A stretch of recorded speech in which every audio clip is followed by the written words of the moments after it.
Léo, deixa eu só te agradecer, então, agradecer pela tua participação aqui nessa disciplina, que não é a primeira delas, né? O Tiago depois vai contar um pouco também da experiência dele, mas é uma forma da gente trazer outras perspectivas, estimular que as pessoas pensem que podem ousar fazer de maneiras diferentes, pensar de maneira diferente e trazer para a academia perspectivas desconhecidas, né, dessa branquitude, né, que às vezes tanto embarrera, muitas vezes por ignorância, como é o meu caso, né? Quantas vezes eu posso não ter embarreirado coisas por ignorância, né?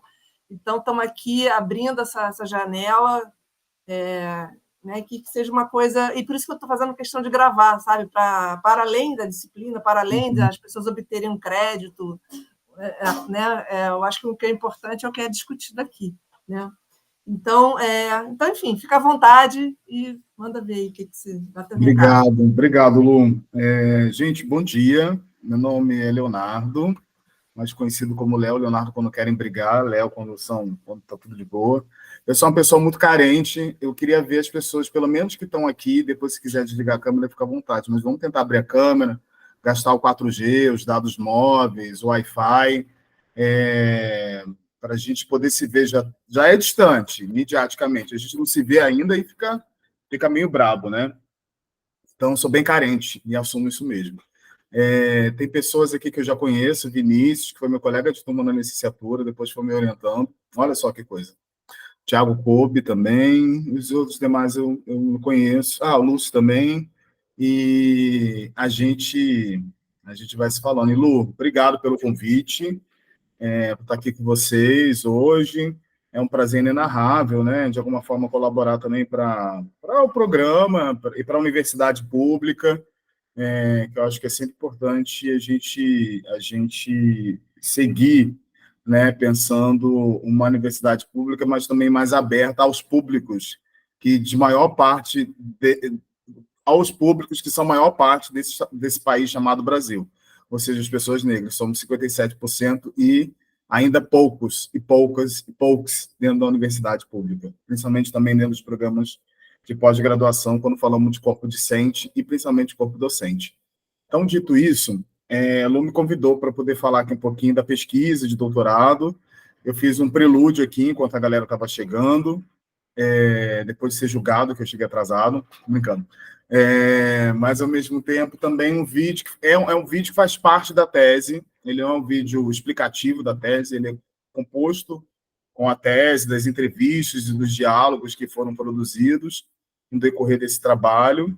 E eu vou falar antes de mim um pouquinho de como eu cheguei nesse trabalho e depois eu vou falar de questões que talvez sejam caras dentro de uma disciplina como essa e, ao mesmo tempo, também que são inflexionadas ali dentro da tese epistemologicamente e metodologicamente falando, diante de uma política mais aberta, mais expansiva, mais amplificada.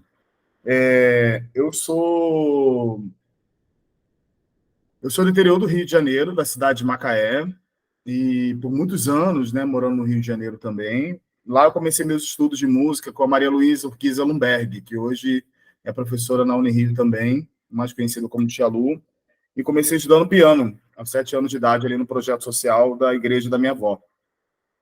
E fiz todo o estudo de piano, participei de concurso, fui cria da Salomé Gandeman, né, no bacharelado em piano na Unirio, fiz licenciatura em música, fiz especialização em educação musical, em relações étnico-raciais, depois ingressei no mestrado na FRJ, concluí o doutorado nesse ano com uma pandemia no meio dele. O que não foi nada fácil, fazer um doutorado com uma pandemia no meio, e um doutorado não de maneira individual, mas de maneira coletiva. E aí eu vou chegar nele lá na frente, né?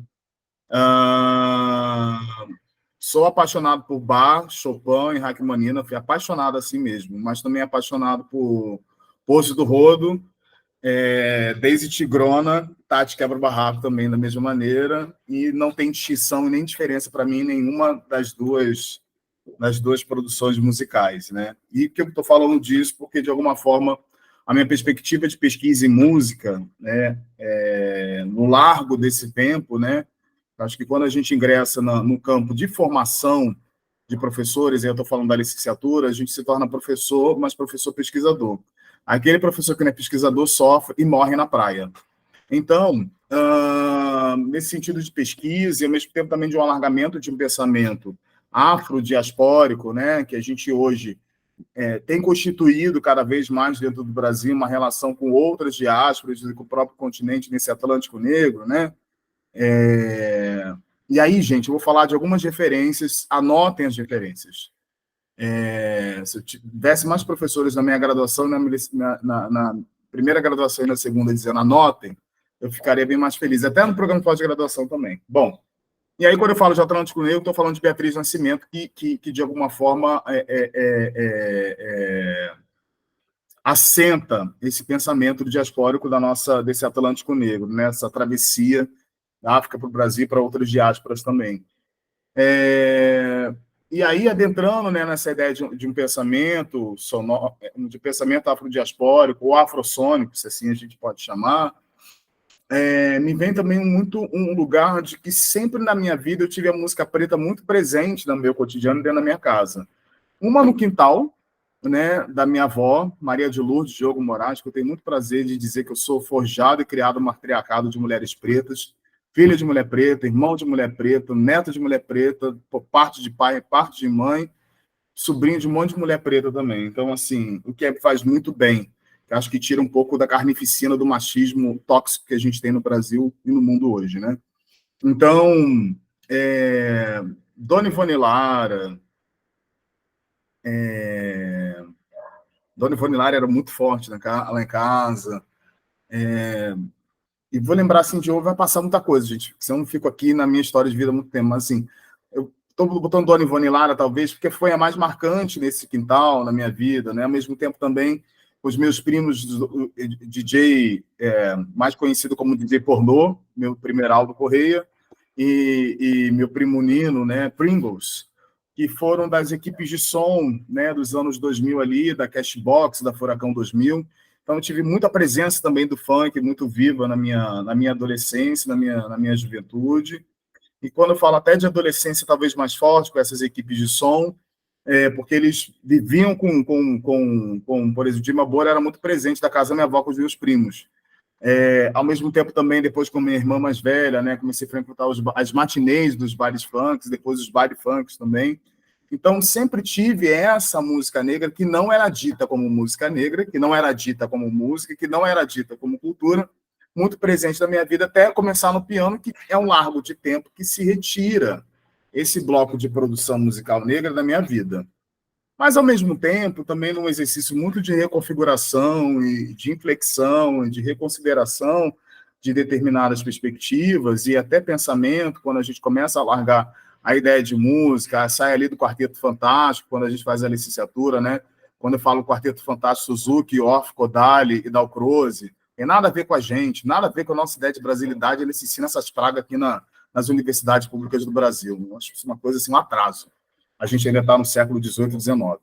Mas, enfim, então, de alguma forma, talvez o mestrado a possibilidade de uma ampliação de discussão, de pensamento, quando eu começo a me aproximar ali dos estudos culturais, da ideia de interculturalidade, principalmente.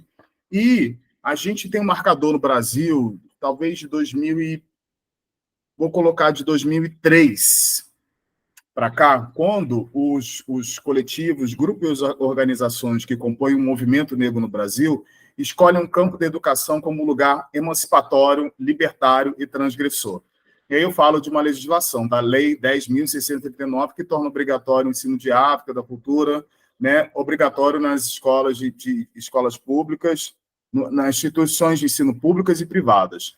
Aí vale destacar o que se entende também como movimento negro, e aí eu vou lá em Lima Lino Gomes. A gente vai levantando a mão e eu vai fazendo um comentário que eu fico de olho, tá? Não é um monólogo, não, é uma conversa, tá? E aí Lima vai dizer o seguinte: entende-se movimento negro como as mais diversas formas de organização e articulação de negras e negros politicamente posicionados na luta contra o racismo que visa a superação desse perverso fenômeno na sociedade. Participam dessa definição os grupos políticos, acadêmicos, culturais, religiosos, artísticos, com objetivo explícito de superação do racismo e da discriminação racial, de valorização e afirmação da história e cultura das negras e negros no Brasil, de rompimento das barreiras raciais impostas aos negros e negras na ocupação dos diferentes espaços de lugar na sociedade. Trata-se de um movimento que não se reporta de forma romântica a relação entre negros brasileiros, à ancestralidade africana e ao continente africano da atualidade, mas reconhece os vínculos históricos, políticos, culturais dessa relação, compreendendo-a como integrante da complexa diáspora africana. Portanto, não basta apenas valorizar a presença da participação dos negros da história e da cultura e louvar a ancestralidade negra africana como um coletivo que seja considerado como movimento negro. É preciso que nas ações do coletivo se faça presente de forma explícita uma postura política de combate ao racismo. Postura essa que não nega possíveis enfrentamentos no contexto da sociedade hierarquizada, patriarcal, capitalista e LGBTQIAPN+, fóbica e racista. Então, Nilma, ela define um pouco para a gente, e eu vou mostrar aqui o livrinho, né, que é muito importante a gente ter. Esse aqui é o Movimento Negro Educador, Nilma Lino Gomes. Eu vou mandar tudo isso para a Lu, tá? Depois ela compartilha com vocês. Que foi muito importante, né, até de alguma forma poder compreender onde eu estava inserido e como seria o desenvolvimento dessa pesquisa, né? E aí, terminando ali o mestrado, e também no ano de 2015 eu termino o mestrado, e assim, eu falei assim, vou me dar um respiro para fazer esse doutorado, mas eu quero fazer esse doutorado. Aí fui para a educação musical, tentei o doutorado com a Lu, fui limado na prova de inglês, lá do doutorado na Unirio, porque eu entendi diferente. Olha, eu fui até mais além, era só para responder a pergunta que era inglês e português. Eu respondi inglês e fui zerado. Olha como é que são as coisas, né? E aí no ano... Léo, antes de você chegar, eu estava comentando aqui com o Tiago, ainda bem que você foi limado, né? Porque eu acho que você teve a oportunidade de fazer um trabalho mais interessante lá na Etno do que você teria feito lá na educação musical. Olha só. E aí, eu fui para a Etno, né? Fui orientado pelo Samuel Araújo, talvez vocês tenham conhecimento, se não, aconselho ler a produção do Samuel, que é muito importante dentro do campo da música, sobretudo, mas especialmente dentro do campo da etnomusicologia. Então, eu continuo na UFRJ, e no ano de 2016, né, eu tenho a oportunidade ali de me aproximar desse movimento chamado Baticu. Esse movimento que é uma plataforma que tem festa, que tem um selo musical, que tem uma escola, do qual hoje eu sou diretor de ações educativas dessa escola, e, ao mesmo tempo, também o que é o melhor do lugar. É um movimento de, por e para a juventude negra e LGBTQIAPN+, né? Nasce em Salvador e se espalha por Rio de Janeiro e São Paulo uma primeira instância, depois ele se expande para outros lugares do Brasil, hoje posicionado, né, Belo Horizonte, Minas Gerais, Belém, Pará, Recife, Pernambuco, Distrito Federal, Brasília. Estou esquecendo algum? Não, falei das praças todas. E o interessante dessa pesquisa, e aí dizer, né, assim, de alguns pontos, né, que a academia não estava pronta para uma produção de pesquisa como essa. Isso foi identificado ao longo da pesquisa, né? O programa de pós-graduação em música da UFRJ não estava preparado para uma pesquisa dessa. E aí eu vou trazer as reflexões que eu falei para vocês, que o trabalho também foi apresentando esse dado. O primeiro de tudo é a composição hoje, que a etnomusicologia ela é muito prima da antropologia, né? Ela dialoga com o campo da música, ao mesmo tempo também com o campo da antropologia, fazendo essa junção. Os etnomusicólogos aqui, por favor, me corrijam se eu estiver errado. E, nesse sentido, utilizando de algumas metodologias da própria antropologia, que é a ideia de etnografia, a gente, né, e aí a academia, como ela é muito exacerbada por uma supremacia branca, e isso é importante dizer que o Brasil é um país supremacista branco, né, a gente tem que avançar essa discussão que a Cida Bento trouxe de branquitude e apontar para outros países que têm já dito que a sua supremacia é presente, porque, diante de uma maioria de pessoas negras, continuam a se matar, continuam a se morrer, e é a juventude negra que mais morre no Brasil, segundo os dados do IPED de 2018 a 2023, do qual eu inflexiono na pesquisa também. E, dito isso, para a gente trazer mais pessoas para dentro da academia, formar mais pessoas negras dentro da academia, taticamente utilizei do processo de etnografia para ter outros jovens escrevendo a tese de doutorado em conjunto comigo. E aí eu lanço convite, né, dentro da Carnacu, um evento que acontece, de carnaval, da Baticu, o convite para esses jovens, e apareceram 8. Dos 8, ficaram 4. Que foram esses que apareceram no vídeo, que eu tenho o maior prazer e muito amor e muita paixão, porque minha família hoje, mais que eleita, que é Axa Braga, Tamara Colares, Danilo dos Santos e Vitor Cantuária, que nos intitulamos enquanto Grupo de Estudos e Pesquisas Etnomusicológicas Negô. E o que teve de objetivo, né, quando a gente se ajunta, quando a gente, né, esses estilhaços diaspóricos, né, como a gente fala, cada um estava no seu canto e a gente se une enquanto um mosaico, né, de pessoas negras, né, diferentes, porém com iguais discriminações e na sua equidade e horizontalidade na produção de conhecimento, compreendendo que todos eles são ali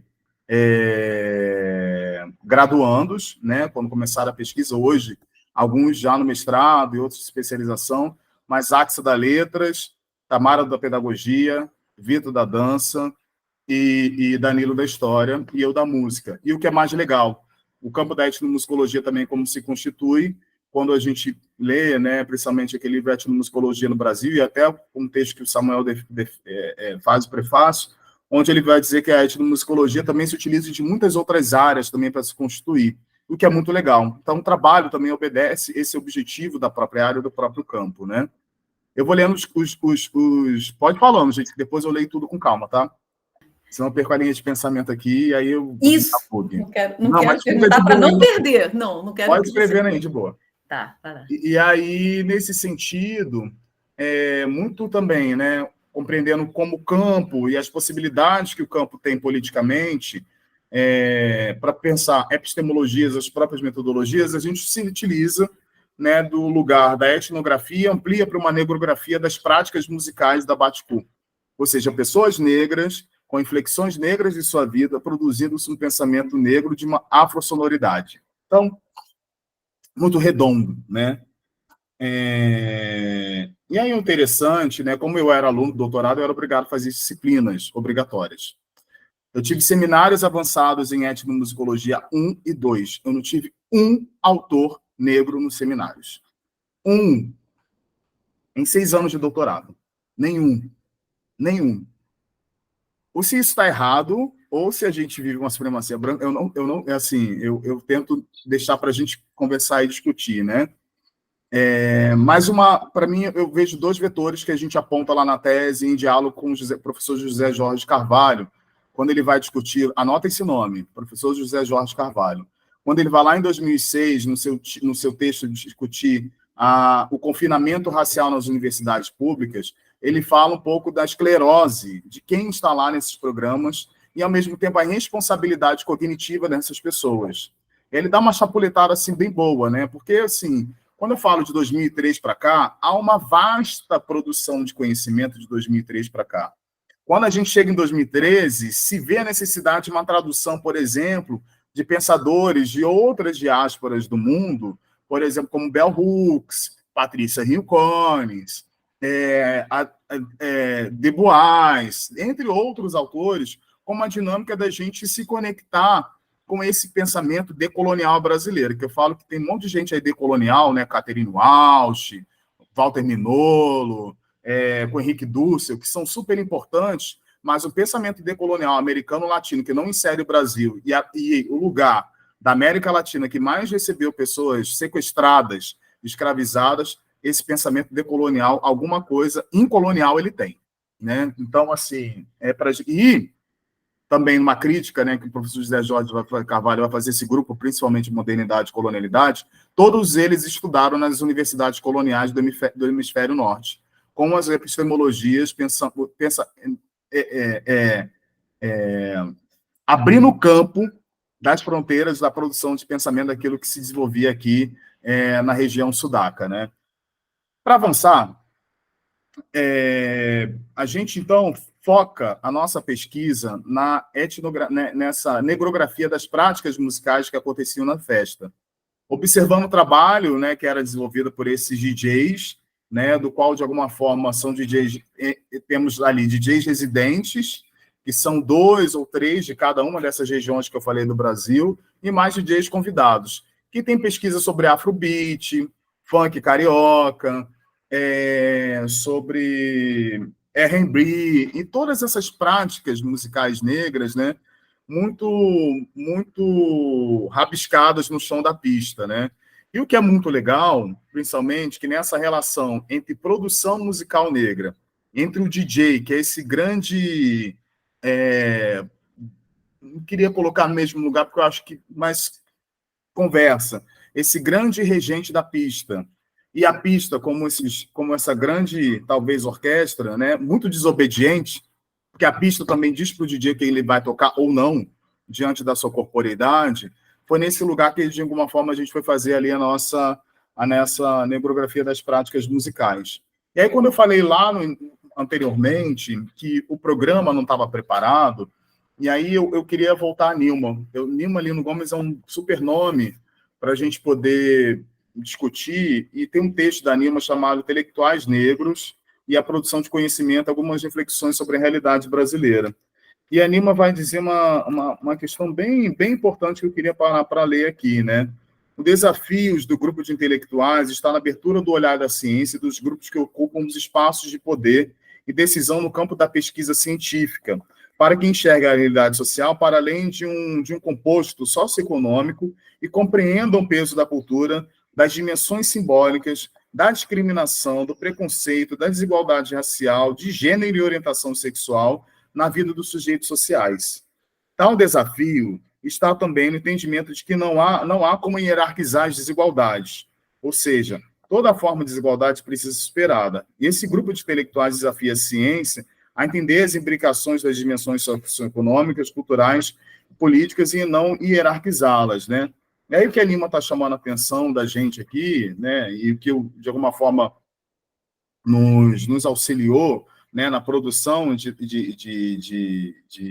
conhecimento dentro de um programa de pós-graduação que é moderado, organizado por um pensamento branco, é o que ela vai dizer mais à frente. O intelectual negro também é aquele que indaga a ciência por dentro e problematiza os conceitos, categorias, teorias, metodologias clássicas que, na sua produção, esvaziam a riqueza e a problemática racial esvaziam a riqueza e a problemática racial ou transformam a raça em mera categoria analítica, reiterando-lhe o seu caráter de construção social, cultural e política. O intelectual negro, ou seja, pesquisadoras e pesquisadores negros, é aquele que coloca em diálogo a ciência moderna os conhecimentos produzidos na vivência étnico-racial na comunidade negra. E foi o que a gente fez durante todo o percurso da pesquisa. E aí o que foi interessante, como não havia, por exemplo, essa relação, principalmente, com uma produção negra brasileira, afrodiaspórica, africana, na formação, ou seja, nas nossas disciplinas obrigatórias, que eu, especialmente, era obrigado a participar, os outros pesquisadores estavam ali nas suas graduações, a gente criou o Quilombo do Pensamento Negro. E o que foi o Quilombo do Pensamento Negro? A gente se viu assim, nossa, a gente é muito distante dessa produção, como é que a gente vai construir um trabalho sobre questões negras, raciais, mas a gente não tem um repertório? Né? Foi então que a gente criou um ciclo no ano de 2019 com 19 encontros, 17 encontros, de agosto até dezembro, com cada encontro com um pensador, né, brasileiro ou diaspórico ou de África, e ao mesmo tempo também com pesquisadores negros sobre esses pensadores, né, e fazendo uma relação ali, né, de epistemologias negras. E o que foi muito legal, que a gente, né, entregou a proposição para o programa, de alguma forma, adotou como disciplina, o programa de pós-graduação em música da UFRJ, e tornamos essa disciplina uma aula pública, dentro de uma universidade pública, para pessoas externas à universidade, ou seja, públicos de interesse, jovens da Baticu, o que foi muito legal, ou seja, uma universidade pública com aula pública para o público. Então, isso foi muito bacana, enquanto uma responsabilidade também, que eu acho que a etnomusicologia tem, de transformação social. Então, os objetivos da área a gente foi atingindo dentro de uma perspectiva étnico-crítico-racial. E foi muito legal participar desse processo, e logo depois veio a merda da pandemia, mas a gente fez na pandemia, e aí a gente fez com produtores musicais, produtores culturais, DJs e pesquisadores de música sobre funk. Fizemos um ciclo também no segundo semestre de 2020, que foi super legal também, está todo disponível no Facebook, no antigo Facebook do Negô, né? A gente fala que é meio cringe o Facebook, mas está lá, todas as aulas públicas também. E o que foi muito legal isso também, para, de alguma forma, construir uma perspectiva político-epistemológica, metodológica no trabalho. Então, a gente se aproxima principalmente, né, do pensamento de Beatriz Nascimento, de Abdias do Nascimento e Tatiana Nascimento, e aí Beatriz trazendo a perspectiva, né, de como era a organização circular dos quilombos, né, enquanto espaços associativos.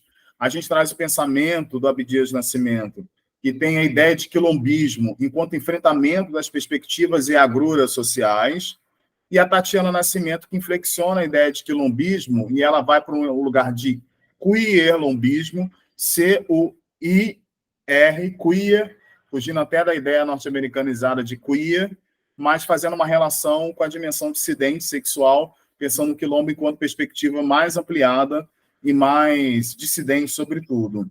Então, a gente tem a ideia de quilombismo como uma metodologia dentro do nosso trabalho. Pensando a dimensão de circularidade, pensando as perspectivas de axé, pensando nas perspectivas de sonoridade, tudo isso que está dentro de uma concepção quilombista. E, logicamente, também, dentro dessa produção dessas claves teóricas, de alguma forma, que dialogam ali com o nosso trabalho, a gente também traz a ideia de escrevivência, considerando os nossos cotidianos, né, como bem nos convida a pensar a intelectual zona brabona da literatura, dona Conceição Evaristo. A gente também traz a ideia de afrografias da memória, considerando o corpo como lugar de produção de memória. Então, a gente traz para o nosso trabalho, enquanto dimensão política epistemológica, aquilo que dona Leda Maria Martins também vai discutir com a gente. E, por fim, a gente traz a ideia de português, considerando que são outras formas de discussões sonoras que a gente flexiona o trabalho quando a gente fala de pensamento e música afrodiaspórica, ali trazendo o pensamento de Lélia Gonzalez. Vou fazer uma pausa para a gente conversar. Eliane tem questão e depois a gente segue. Ai, nossa senhora! É um monte, eu fui tentando anotar algumas, eu me prendi a uma palavra, 5 palavras depois já tinha outra para me prender, não dava tempo de escrever, então, vamos lá, é difícil. Mas me chamou a atenção no vídeo, e uma pena que eu cheguei atrasada, né? Aquela música lenta na praia, né? Em que dá para ver o toque mesmo, eu posso chamar de afro-brasileiro, aí eu vou entrar aonde eu quero chegar, mas eu achei, poxa, essa música, assim, ela tem uma cara muito brasileira. E chamou atenção também quando alguém disse que não sabia distinguir aonde era Beyoncé, onde não era, então eu fiquei pensando onde esses toques se misturam. Mas a questão é, esse colonialismo atual, quanto que ele é discutido? Porque se a gente... E como é que fica essas sonoridades, né? Porque, assim, do funk brasileiro, eu acho que o que a gente consegue hoje afirmar que é mais brasileiro é o funk carioca, né? Eu acho. Eu não sou tão... Eu adoro funk, eu sempre gostei de hip hop, eu tenho tudo isso da mesma forma que você. Inclusive, eu gravei com o DJ Malboro uma música chamada Sereia, em que eu fazia toda a parte lírica, né? Infelizmente, os produtores brigaram, mas a música chegou a tocar bastante. Então, dá para misturar, isso é legal. E aí eu pergunto isso, cara, nessa questão dessa sonoridade, se discute também esse colonialismo atual, assim, através até mesmo da tecnologia que a gente não produz e a gente fica absolutamente obrigado a comprar, né? Como a gente é obrigado a alugar, se a gente for ver quanto é que a gente gasta por mês num celular, quando tem que trocar, você vê que é mensal a nossa dívida, né? Eu estava hoje, por exemplo, escrevendo sobre o carimbó, professora, a parte da educação musical também está tratando da coisa, tá? Fortemente. E falando assim, como que os tradicionais do carimbó queriam que se mantivesse o mesmo instrumental. Mas aí veio uma indústria fonográfica e trocou o instrumental. No estudo que eu estou lendo, parece que a parte estrutural permanece, muda o instrumental. Porém, há pouco tempo, há um tempo, eu vi um vídeo do Alceu Valença falando que na década de 70, mais ou menos até final, início de 80, os artistas brasileiros estavam vendendo assim 1 milhão de cópias. Isso chamou a atenção do mercado norte-americano, que veio para cá se infiltrar, e se infiltrou, a ponto de hoje talvez ter essa palavra, não sei o que é Beyoncé, eu não sei o que é o meu, não sei, né? Tudo que eu te falei, estou gravando na minha mente só. Mas isso, eu penso muito nisso. Se a gente tem consciência quanto é, então, diante desse olhar seu, afrodiaspórico, ou dos autores que você lê, quanto nós estamos entrando numa nova colonização, quanto nós estamos entrando inconscientemente nessa sonorização que eu acho que é colonizada à medida que a gente deixa de ouvir os instrumentos, né, a organologia que é nossa, para tocar só alguma coisa que é tecnológica e que nós, de fato, não produzimos.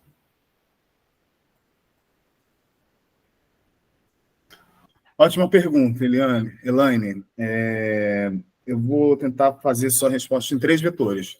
O primeiro deles, eu acho que, quando você fala da questão do colonialismo que insiste em persistir, eu adoro aquele trabalho do Djonga, que ele fala fogo nos jacistas, assim, né? Eu estava até falando um pouco lá no Pombo, uma barbarizada um dia, que falava assim, uma grande coisa para a gente resolver o problema do colonialismo do Brasil é matar. Eu tô brincando, vou falar sério agora. Mas, assim, para a gente resolver de alguma forma, né? E isso não seria nenhum problema, né? Diante do assassinato que a gente tem cotidiano das pessoas negras, uma grande revolução, se a gente tivesse começado no Brasil, é o que Conceição Evaristo diz, né? Teria começado do fundo do Mar Atlântico, de tanta gente que ficou lá, desde o processo da escravidão, né? Então, matar não seria o problema do Brasil, a gente resolveria boa parte. O segundo vetor, e aí quando eu falo de matar, é matar o colonialismo mesmo que existe na gente. E aí que está arraigado no nosso preconceito, na nossa discriminação, no nosso racismo operante, na forma de compreensão da multiplicidade da produção cultural, musical, negra, sobretudo. Aí eu acho que eu vou para um outro segundo vetor. Porque, por exemplo, quando você fala, né, de uma dimensão daquilo que é o beat, daquilo que são as batidas produzidas, quem produz são as pessoas negras no Brasil. São nossas. Se é dizer que é de outro lugar, aí eu acho que é não também observar aquilo que as pessoas negras estão produzindo aqui na atualidade. E aí a gente tem muito produtor de beat, né? A gente tinha um super Rodrigo aqui no programa, de pós-graduação da Unirio, um puta pesquisador, e que por um processo de depressão, o programa botou o garoto para fora, né? Então, assim, como é que a gente também expulsa da nossa produção de conhecimento e dos nossos programas aqueles que são tão importantes para a gente avançar nessa discussão, por exemplo, que está trazendo. O que não impede, por exemplo, e aí a pesquisa do Renan Moutinho ela é muito interessante para a gente, que foi aqui produzida, que ele vai buscar aonde está a batida do tamborzão, da onde que vem a batida do tamborzão usada, principalmente no funk, esse 150 BPM, que o próprio 150 BPM também utiliza o tamborzão também. Lógico que todo mundo fala, é do maculelê, se acelera o maculelê, dá o funk. Também dá, assim, né? Mas ele vai numa pesquisa, principalmente, e é muito interessante de dizer que ele consegue encontrar essas essências dentro de terreiro. E aí, dentro do terreiro estão os atabaques muito vivos, dentro das rodas de samba estão todos os instrumentos muito produzidos, essa sonoridade dos instrumentos produzidos, nos blocos de carnaval, que tem sido muito adotado por essa galera que quer ganhar dinheiro hoje, né, produzindo bloco, né, e eu falo mesmo, muita gente ganhando dinheiro com isso, a escola de samba, né, que tem lá a essência dos carnavais, dos blocos, né, escanteio muitas vezes, e então, assim, eu acho que observar, e aí o que é muito interessante, quando o Nimalino Gomes fala que somos diferentes e somos muitos, e somos plurais. Há uma pluralidade nessa produção sonora musical brasileira. E aí, tem um programa, que eu vou colocar o link aqui daqui a pouco, que é a Sueli Carneiro, né? Um programa que fala sobre pensamento e musicalidade negra, né? E ela vai falar que quem constitui a musicalidade no Brasil somos nós, pessoas negras. Então, isso, para mim, assim, é muito tranquilo de dizer, porque nessa pluralidade de dimensões, dos muitos sotaques produzidos no Brasil, de norte a sul, de leste a oeste, e isso eu tenho oportunidade, assim, de aferir de alguém que conhece o Brasil inteiro, pelo menos de todas as suas capitais e alguns muitos interiores, a produção musical negra era o que constitui, que estrutura esse Brasil, e das suas diferentes formas. Aí eu acho que tem um ouvido, de alguma forma, o que a gente tem que fazer é um processo de uma construção cognitiva mesmo. Ampliar o ouvido daquilo que o Shave falava, né? Na ideia de uma paisagem sonora, talvez da gente pensar quais são as paisagens negras no Brasil. Talvez a gente vai compreender que boa parte dos 100% de produção da musicalidade do Brasil, 90% é da produção negra. Então, acho que é isso que eu queria reflexionar um pouquinho contigo. Eu só ainda me pergunto o quanto o movimento negro se apropria dessa discussão de estarmos, talvez através da cultura, sob um comando do hemisfério norte, como sempre estivemos, agora mudando os atores, sabe?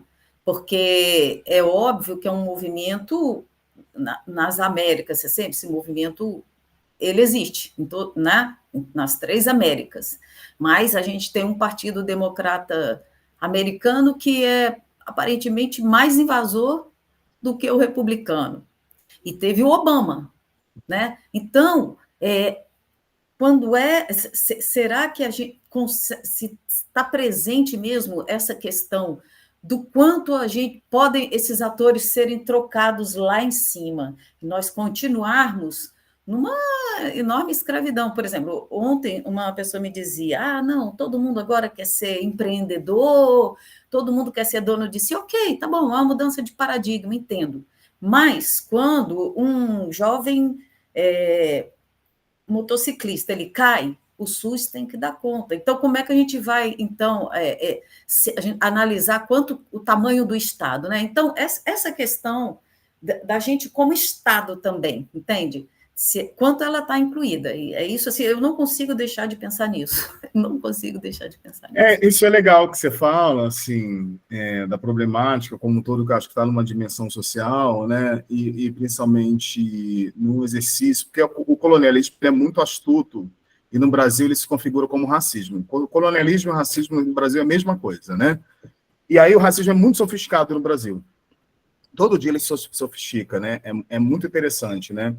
E aí, quando eu falo do primeiro vetor, de uma perspectiva de responsabilidade cognitiva, eu acho que está também muito no olhar de compreender que, diante de um processo de escravidão no Brasil, que durou até o ano de 1888, e muito recente do seu término para cá, que hoje a gente ainda recebe denúncias de processos de escravidão em muitos lugares, o último foi do cantor sertanejo Leonardo, ontem, denunciado, eu acho que para a gente que é preto tem que ter assim, vai com calma com a galera. Eles acabaram de sair de um processo de escravidão agora. Não dá para cobrar ao mesmo tempo que o privilégio branco de vocês tem. Não dá. Então, assim, e a gente tem macetado, tem martelado todo dia, mas vocês insistem em não ouvir, né? Assim, quando eu falo vocês pessoas brancas. Esse é o primeiro vetor. O segundo vetor, eu gosto muito de uma fala que a professora Sueli Carneiro fala. Entre democratas e republicanos, entre esquerda e direita, nós do movimento negro continuamos sendo negros. Eu acho que é um pouco disso. Coube? Essa é uma questão que eu vou continuar pensando, como eu acho que todo mundo pensa, né? E agora talvez a gente fique entre uma China e uns Estados Unidos, mas quando nós vamos estar sob esse olhar independente nosso e que passa demais pela cultura, né, negra, só quando a gente reconhecer essa cultura negra e aí eu não estou sendo nacionalista, não, mas como uma identidade com as culturas que nós temos, nós teremos uma independência. Porque nós não vamos ter independência enquanto a gente não se apropriar do que é nosso, né? Com todas essas diferenças, né? Todos nós, né? Enquanto responsabilidade, né? Que pessoas indígenas, pessoas negras estão o tempo todo compreendendo as suas identidades, suas culturas e suas produções. Talvez há um grupo no Brasil hoje, e acho que eu estou aqui falando o tempo todo, talvez não queira ainda. E aí a gente fala das políticas públicas das universidades, a gente fala de quem são os professores hoje na universidade, quem tem, por exemplo, o privilégio de passar ainda no teste de habilidade específica dentro dos cursos de música. Tem eu posso fazer assim, uma lista de 10 vetores que há uma impossibilidade, assim, né? Então, eu acho que temos uma larga produção de conhecimento que denuncia essa perspectiva colonialista no Brasil e aponta caminhos para sua superação, né? E temos insistido e temos persistido. Obrigada. Kobe, você vai? Léo, querido, eu estou na dúvida. Eu tenho, na verdade, um combo aqui. De repente, eu posso deixar para frente um pouquinho, para não atrapalhar tanto o raciocínio. Depois eu vou. Tá bom. Vou voltar ali, então, do qual a gente escolheu essas claves teóricas. Ô, Lu, até que horas a gente tem? Que eu falo pra cacete.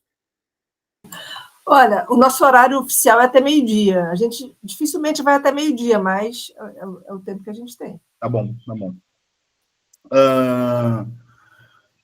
Então, eu falei, né, da perspectiva metodológica, né, de alguma forma epistemológica, para a gente poder pensar as nossas metodologias, né, dentro do trabalho, né? Então, ali, de alguma forma, a ideia de quilombismo e como ela se reverte enquanto metodologia do trabalho.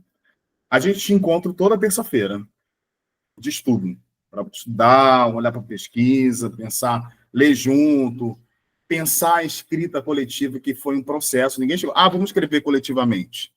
Foi um processo de aprendizado, né? Um texto que um escreve, todo mundo mexe. Não é assim que a gente faz. Tá, escreve em duplas e depois a gente junta. Não é assim que a gente faz.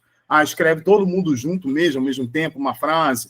E foi nesse processo também que a gente foi se constituindo e foi se compreendendo qual era a expertise de cada um, né, na produção do trabalho, do conhecimento como um todo. E o que foi muito legal, que a gente chegou numa confluência de escrever todo mundo junto ao mesmo tempo era o mais importante. Então, um dia de terça, que hoje a gente segue se encontrando nas terças-feiras, todas as terças-feiras, é o nosso dia de jantar preto, onde a gente se ama, onde a gente troca, onde a gente conversa, fala das nossas dores, angústias e se acolhe, né? Mas foi esse exercício durante pré-pandemia, na pandemia e no pós-pandemia, na escrita do trabalho, né? E o importante também de dizer metodologicamente, como a gente também teve oportunidade de se aproximar, por exemplo, das nossas próprias produções de conhecimento, né? Desse pensamento negro e afrodiaspórico, sobretudo, né?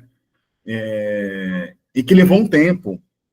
Porque, por exemplo, eu fui muito mergulhado teve uma moda, né, nos programas de pós-graduação nos anos de 2010 e 2015, dos Dolce Gabbana, né, do Dalcroze do Deleuze e Guattari, né?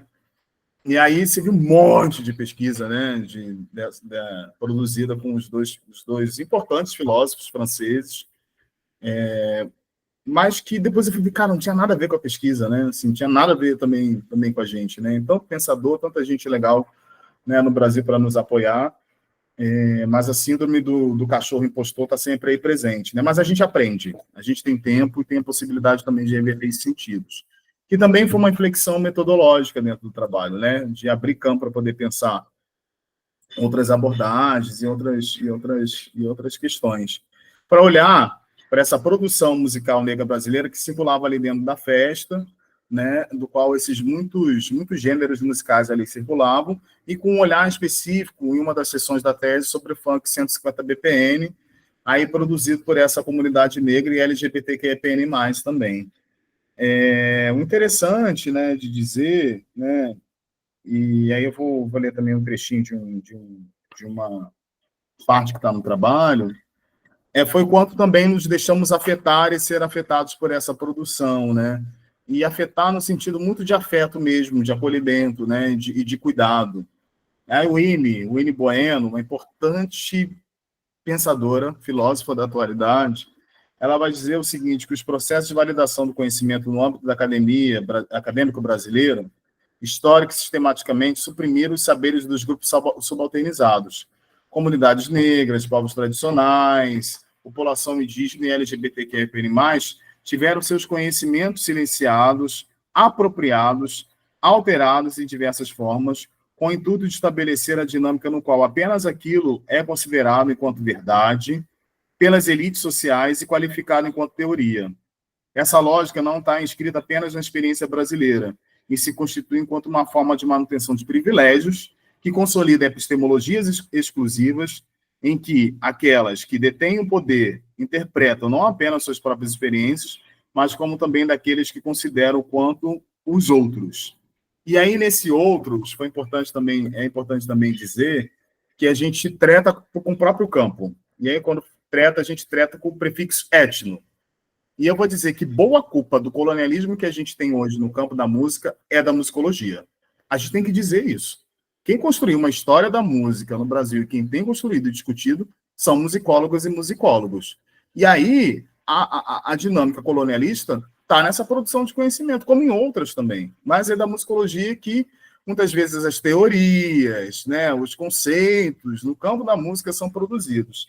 E aí, esses outros, a etnomusicologia também caiu nessa ideia, né? Quando os musicólogos europeus e norte-americanizados começam a ir para a Ásia, para a América do Sul e para outros, né, outras partes geográficas do mundo, para fazer essa produção de conhecimento daquilo que era do outro, do que era diferente. Logicamente, o que era o etno, né? Essa ideia de etnias, né? Estudar outras etnias, outros povos, né?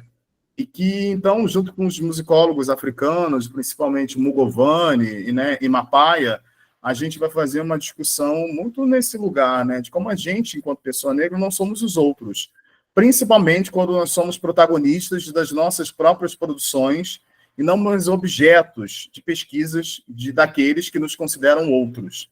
Então, essa também foi uma reflexão metodológica dentro do trabalho, né? Samuel ficou muito puto. Foda-se, o problema é dele, vai se tratar. Mas é um pouco disso também, né? De como a produção de conhecimento ela está para avançar determinados sentidos, singularidades e significados que muitas vezes reduzem, desdignificam, matam, assassinam e subalternizam conhecimentos, saberes e, junto com eles, as pessoas, né? Então, é um pouco disso também. Lu?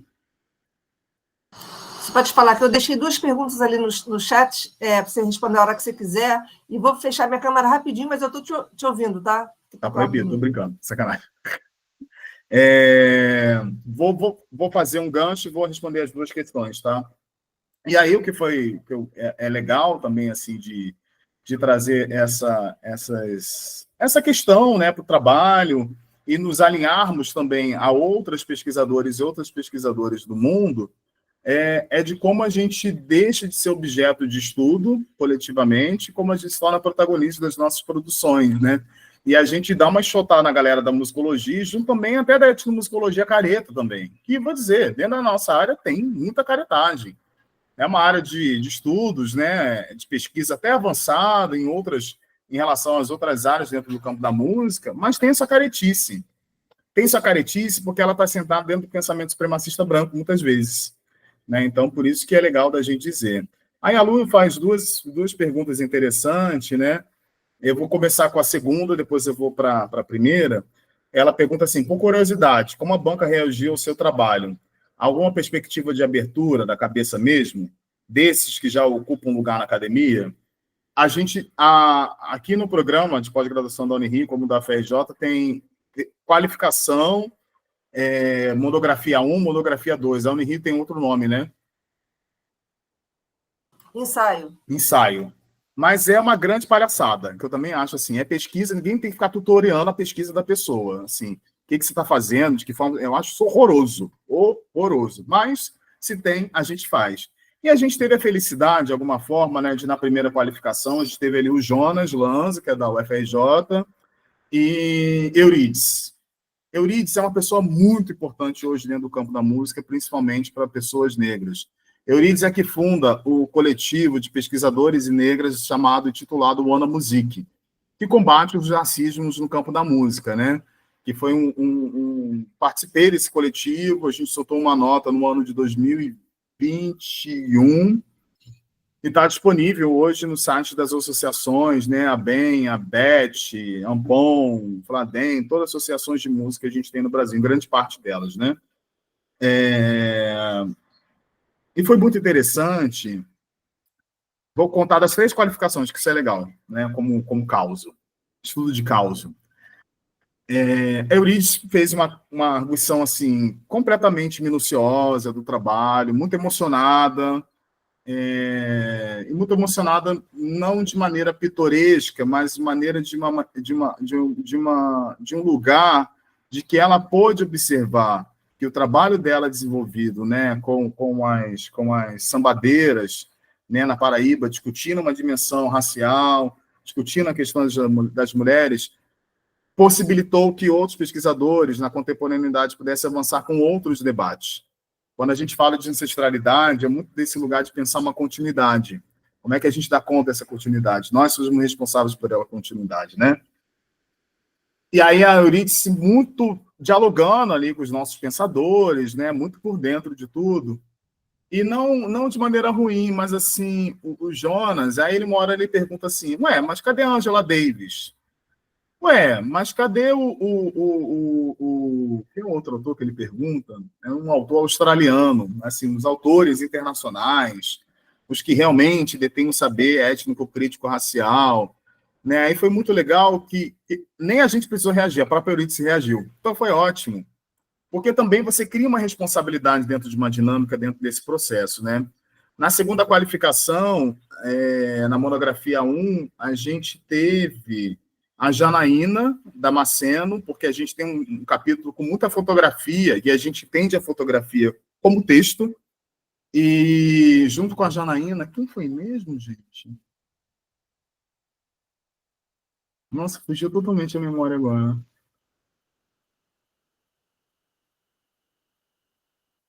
Glauber Rezende. Glauber já estava no programa. E aí foi muito interessante, porque o Samuel estava pentelhando o tempo todo para as fotografias irem para o anexo. E aí a gente bateu o pé. Não, fotografia é texto, vai ficar no texto. A Janaína fez uma arguição assim, primorosa, trazendo o pensamento do Rotimi Fani Canidé, que é um autor que a gente utiliza também dentro do trabalho, que é autor que trata de fotografias de dissidentes sexuais, principalmente na África do Sul, diante do apartheid, como esses corpos eram dimensões de enfrentamento nas festas. Então, a gente faz essa discussão dentro do trabalho. Janaína, uma especialista no Fani Canidé, ele traz essa perspectiva também.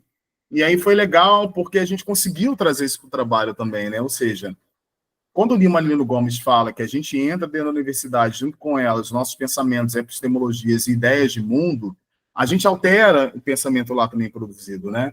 Então, Janaína também fecha com a gente na ideia de uma perspectiva mais aberta. Por fim, na última qualificação, e aí foi no dia que eu saí do hospital pós-infarto, eu infartei esse ano, só para todo mundo saber, o doutorado mata, mas deixa a gente feliz também, quando termina. Tá rindo, né? Barbarizando, acabar com os orientandos seu. E aí, no dia 21 de março, a gente tem a última qualificação, e para mim foi uma das qualificações mais incríveis. Estava Andréa Adur, que é uma mulher branca, cantora lírica, e hoje coordena Africanias dentro do programa pós-graduação da FRJ, que tem um estudo principalmente sobre os Arturos, né, e toda uma musicalidade banto também, e faz essa relação, né, com a produção de operetas, e de operetas, principalmente, de compositores negros da década de 30 e 40. E no outro contraponto, a Luciana Xavier, que tem toda uma pesquisa sobre o movimento Black Rio, né? E o último capítulo fala um pouco desses percursos históricos que constroem, né, a musicalidade no Brasil até chegar no funk. Aconselho todo mundo, quem não foi ainda, a exposição Funk, um grito de ousadia e liberdade no Museu de Arte do Rio. É uma continuidade dessa conversa aqui, tá? Então, foi muito legal, porque a Andréa, ela lê uma carta para a gente nesse dia e lê uma outra no dia da defesa, que emociona todo mundo também. E ela começa a carta dizendo: eu me senti numa festa da Baticu lendo o trabalho de vocês. E ela termina a carta dizendo: eu hoje quero ir numa Bate-Cu porque eu li o trabalho de vocês. Então, para a gente é muito rico, porque as pessoas, de alguma forma, compreendem, assim, acho que houve mudança, Lu, principalmente, ou a fórceps, como eu falei aqui, por orientador, teve uma mudança, eu acho que teve, né, para o Samuel, e também teve para outras pessoas, né, quando, de alguma forma, compreendem o verdadeiro exercício de uma etnografia, é quando ela atinge esse objetivo, com o André atrás, né. E aí, quando você fala da outra, eu li a primeira, a segunda, vou na segunda, né? Como vocês lidam com a questão do título doutor, que é conferido a uma única pessoa em um trabalho que é escrito coletivamente? Pois bem, agora com a entrega da versão final, eu vou entrar com um processo na UFRJ solicitando o doutorado honoris causa dos outros 4 integrantes, porque foi produção de conhecimento, e deveria ser até notório saber, porque, né, mas a academia ela tem as suas inviabilidades, impossibilidades daquele que detém o verdadeiro saber de se tornarem produtores, ou seja, de se tornarem produtores de conhecimento na mesma altura daqueles que 4 anos produzem conhecimento, né? Daquele que tem há muito tempo, mas esse não tem conhecimento, só tem aquele que se doutora e que é validado por um pensamento supremacista branco, por um lugar que é supremacista branco, né? Então, a gente vai entrar com esse processo agora. Foi muito interessante que a banca foi dizendo: vocês todos são doutores, vocês todos são doutores, vocês todos são doutores. Cada um que dizendo, né? Da mesma forma como eu vi lá no Defesa do Pedrinho em 2018, né? Quando Jurema Werneck, Renato Nogueira e Érica Ginsbrecht, na época, sinalizam, né? E aí, quando eu falo, novamente, que a academia, esse programa de pós-graduação não está preparado para uma produção de conhecimento como essa, é nesse sentido. Porque se você tem um processo metodológico dentro de um campo de conhecimento que é a etnografia, na hora que ela se faz valer, você não valida, por que insistir numa etnografia? Né? Então, são parâmetros políticos que a gente, quando inflexiona o nosso lugar de pesquisa de uma maneira coletiva, vamos fazer valer essa bagaça aqui, cara, que vocês criaram. Porque agora, né, o feitiço está virando contra o feiticeiro, né? Então, acaba se tornando uma problemática, né? Um pouco disso também, as respostas que talvez eu tenha, não sei se te respondi, Lu. Tiago? Obi? Então, Léo, como eu falei, tem um caminhão de perguntas, mas vou fazer, não vou fazer uma, que é mais uma provocação do que uma pergunta, se eu queria te ouvir sobre. Que é o seguinte, tem uma frase que eu já ouvi diversas vezes ao longo do meu percurso no PPGM, que é: a universidade somos nós. Eu, enquanto um homem negro, num programa que não tem nenhum professor negro,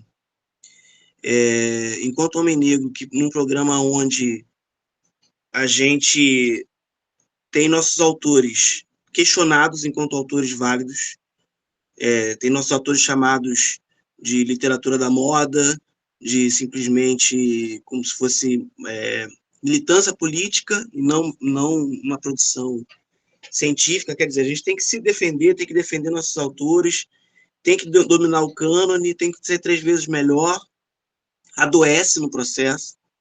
Quem não sai, quem não abandona, adoece, né? E aí, adoecimento físico, mental, vários tipos.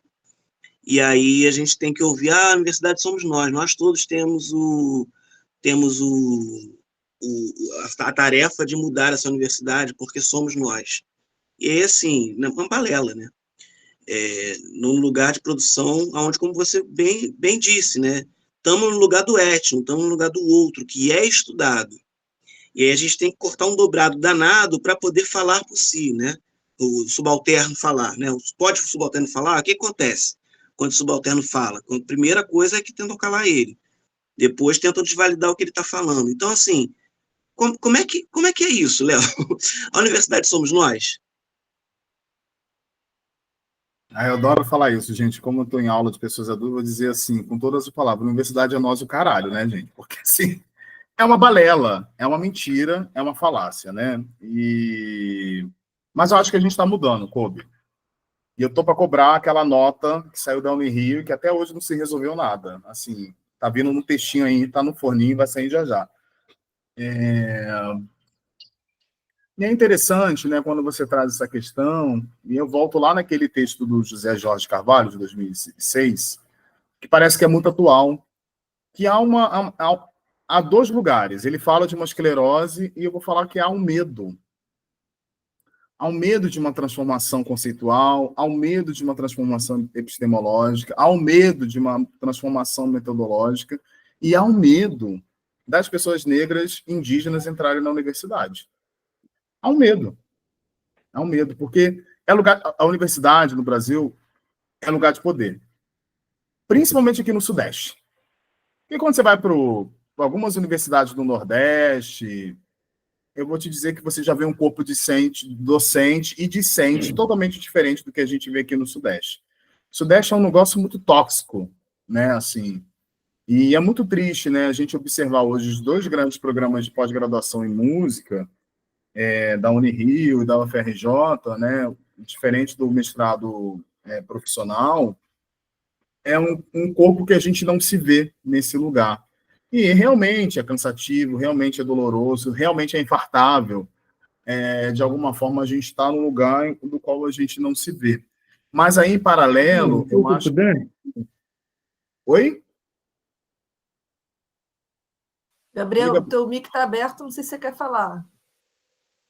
Acho que foi sem querer. E como, de alguma forma... Onde que eu estava? Acabei me perdendo.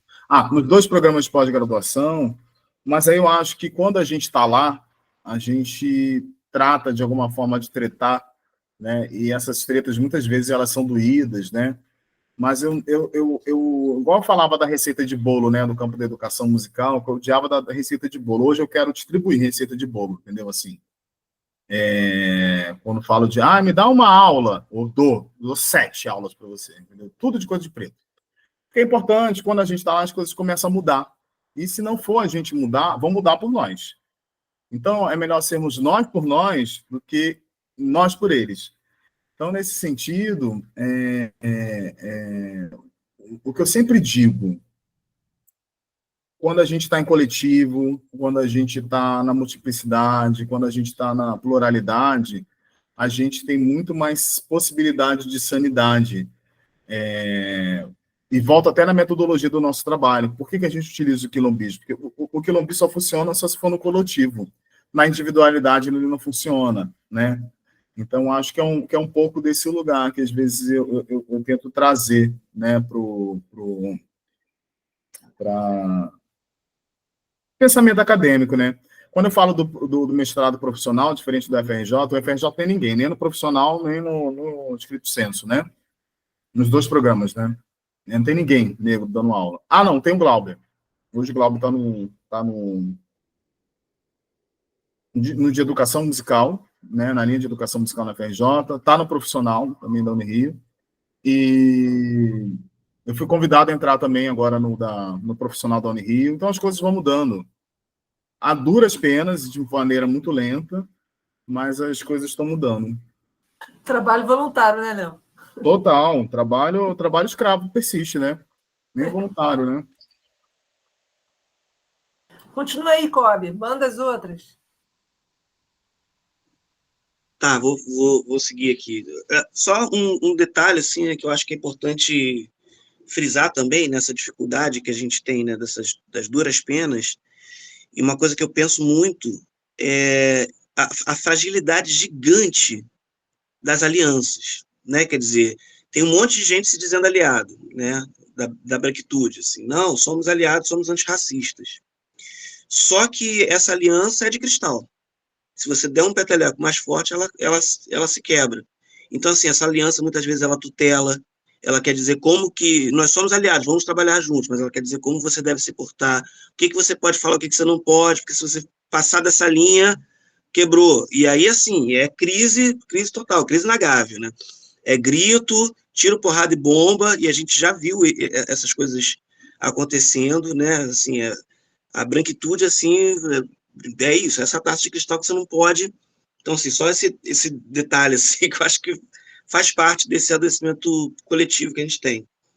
Uma pergunta que eu ia te fazer é assim, como é que foi a mudança de olhar para a festa, né? Quer dizer, você sair não, mas você deixar de estar somente no lugar da fruição da festa e passar também a estar no lugar de pesquisa, né?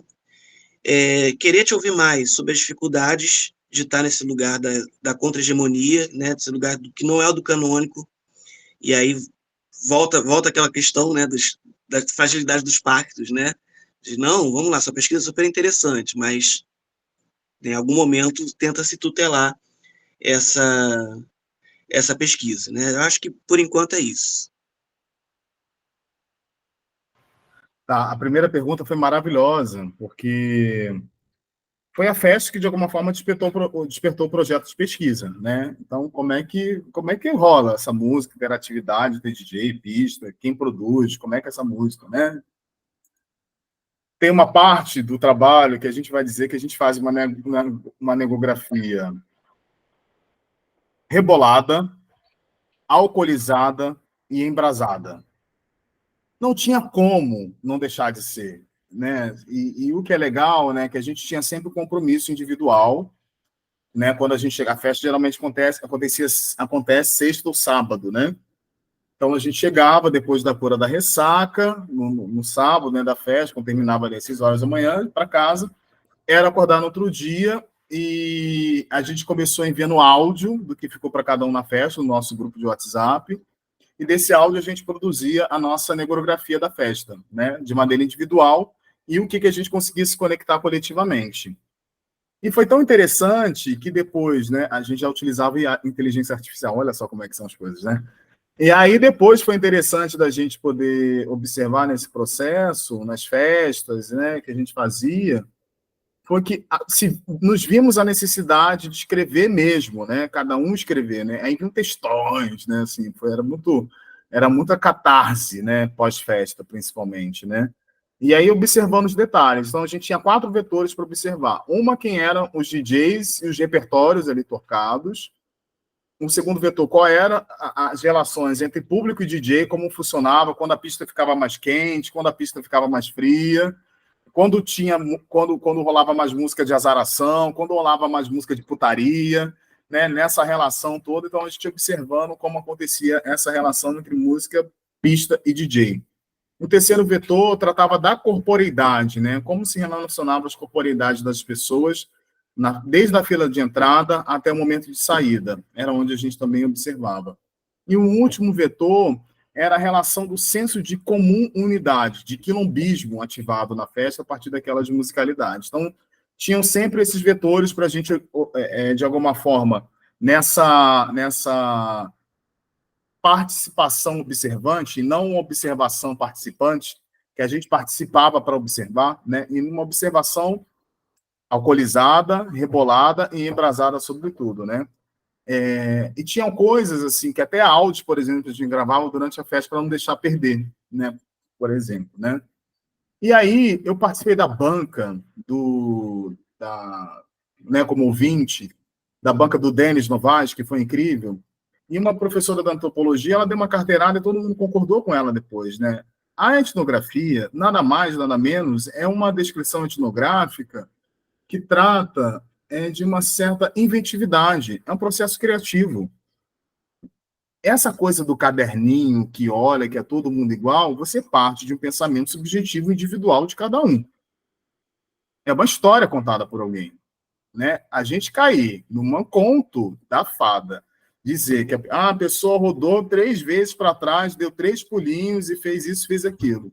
Foi como eu consegui observar. Será que é aquilo mesmo? Né? Então, ela trouxe isso como discussão e foi muito legal. E foi muito libertador para a gente, porque quando a gente pensou que somos pessoas negras atravessadas por desigualdades, discriminações, né, subalternizações, mas, ao mesmo tempo, empoderadas daquilo que éramos enquanto pessoas negras, dissidentes e heterossexuais, porque o nosso grupo também é isso, né? Tem hétero, tem bi, tem de tudo, eu acho isso ótimo.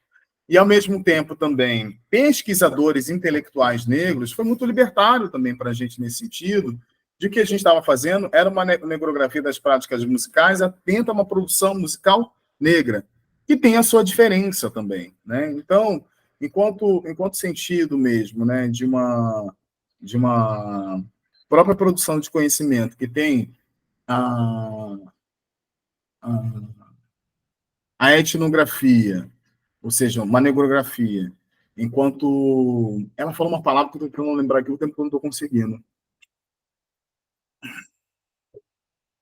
Enfim, depois eu lembro, depois vem. É muito interessante da gente pensar, né? Então, isso foi muito legal. Eu não sei se te respondi, se eu não te respondi, depois você me sinaliza, tá?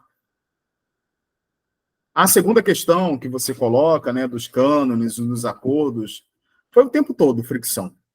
O tempo inteiro, do primeiro momento, na cama do hospital e até o momento da defesa. No dia da defesa teve treta. Eu sabia que ia ser assim. Porque coube, assim, eu me lembro muito da minha avó. Nossa, minha avó, grande sábia, grande mulher. Olha, você vai ter sempre uma barreira na sua frente. Eu não entendia, mas você tem todo o poder de ultrapassar. Eu não entendia, não entendia. Não entendia também quando a Salomé dizia assim para mim, você nunca vai ser pianista. Hoje em dia eu entendo. Que é a coisa do racismo. Ele está muito presente cotidianamente. Ele está muito presente nas nossas vidas, né? Algo que a gente não, né? O tempo todo, né? Um vai e volta 10, vai e volta 10, né? Mas é um pouco disso, assim. Mas, ao mesmo tempo, desse lugar, de ter sempre uma constância de uma treta, de uma dificuldade, existia e existe também algo que é muito interessante, que é o enfrentamento, que é cansativo, mas quando o enfrentamento acontece, a gente abre possibilidades para que aqueles que até o momento não foram atravessados por esse enfrentamento, que é mais uma barreira que cai. Quando você enfrenta, quando eu enfrento, porque o povo não abre a câmera, né? Não dá para falar aqui. Quando o Lúcio enfrenta, quando o Vinícius enfrenta, outras pessoas deixam de enfrentar, né? Então, acho que é um pouco disso mesmo, assim, sabe? Não sei se te respondi, mas são esses dois lugares que eu pensei aqui. Obrigado.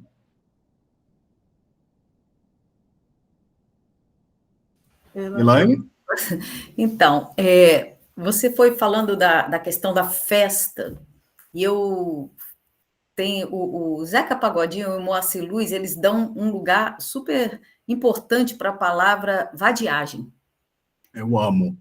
né? Então, eu fiquei pensando isso, assim, formas de você encarar ou legitimar situações, de repente, para a branquitude, pode não ser através da festa, né? Essa cultura é uma cultura católica que festa.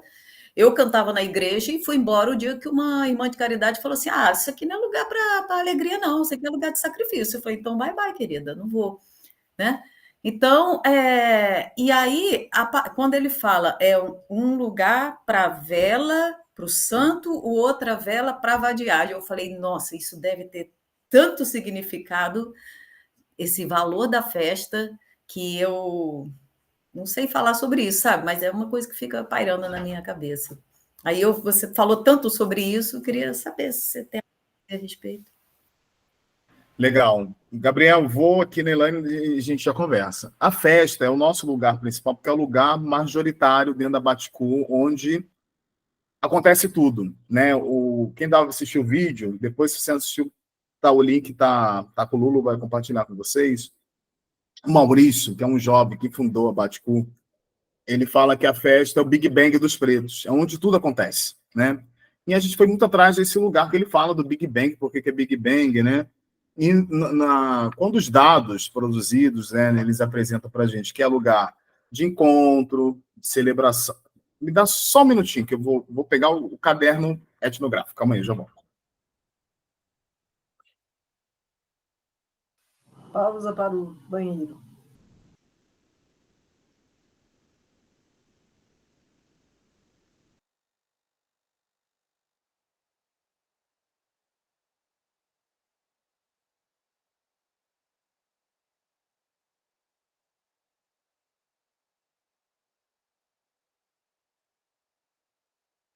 Eu guardo meus cadernos com o maior, assim, prazer, porque é sempre importante voltar neles.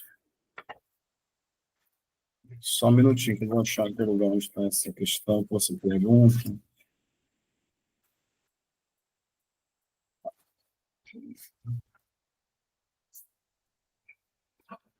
E é legal quando a gente foi, porque eu não estou com a tese impressa aqui na minha mão, mas é um lugar que está dentro do trabalho. Mas é quando a gente, por exemplo, vai discutir. Cadê você, filho?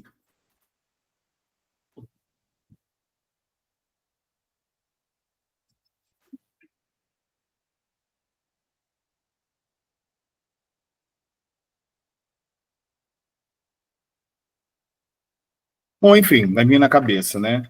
Mas quando a festa é um lugar de celebração, um lugar de encontro, um lugar de troca, um lugar de intercâmbio, um lugar de vivência, um lugar de cuidado, um lugar de afeto, são coisas que vão aparecer na fala dos entrevistados, né? Quando a gente pergunta para as pessoas da festa o que é a festa para você, né? E principalmente um lugar de cuidado, um lugar de celebração negra, um lugar de efusividade, né? Que as pessoas falavam, né? E que a música, ela é o grande vetor desse processo. Ela é o grande combustível desse lugar, né? E a festa é, talvez, para as populações negras escravizadas, né, no Brasil, desde que aqui chegaram, o lugar de encontro com aquilo que é o mais próximo do âmago daquilo que é a sua dimensão cultural.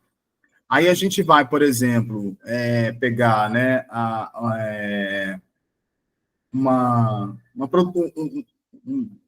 um livro produzido pela Lélia Gonzalez, né, Festas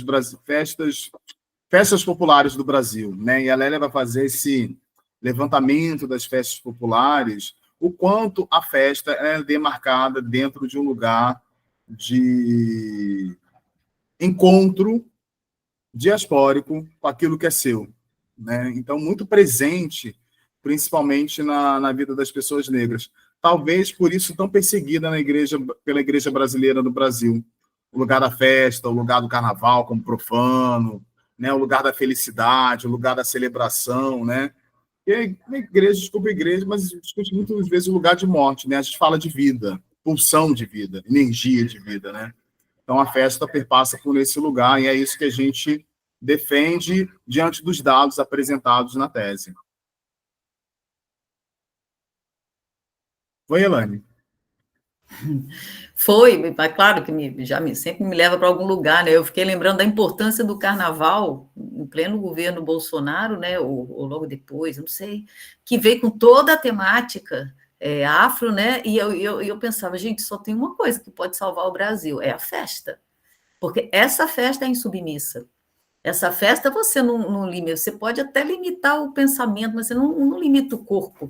Se esse corpo não está submisso ao seu próprio pensamento, ele não vai estar submisso ao outro, né? Então, a festa é um lugar mesmo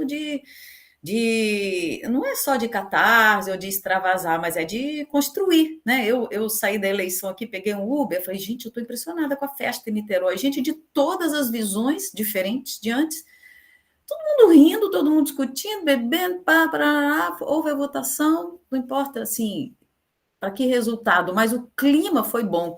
Aí eu comentei com o motorista do Uber, ele falou, não, mas isso aqui não é festa, isso aqui não é assim, isso não deveria ser festa. Mas, gente, por que não é o melhor da coisa? Porque ela vai te trazer uma boa memória do que é o ato de votar, né? Assim, tudo bem, mesmo que a gente não consiga.